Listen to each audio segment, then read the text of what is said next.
Tie, kurie skaudžiai išgyvena nesėkmės, jie negali pasiekti turbūt ir to sėkmės. Nesėkmių visuomet yra daugiau negu sėkmių. Tai yra labai sunkus, labai kruopštus, labai mikroninis darbas, kur tu turi apskaičiuoti kiekvieną milimetrą ir padaryti kiekvieną šūvį lygiai tokį patį. Mūsų sportas nenervingiams.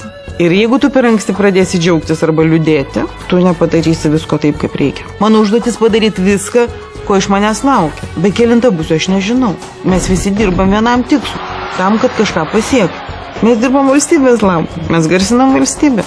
Aš neįsivaizduoju savęs niekur kitur gyvenančios, aš nenorėčiau atstovauti jokią kitą šalį. Kas užrašyta ant mano sportinio rūbo, dabar užrašyta ir pavardė, ir Lietuva. Jeigu reikėtų palikti kažkurį vieną, aš palikčiau Lietuvą. Aš didžiuojuosi, kad aš esu lietuvė. Aš didžiuojuosi, kad mūsų tokia maža tauta turi tiek daug garbingų, stiprių sportininkų. Aš didžiuojuosi, kad mes aplamai tokie esame.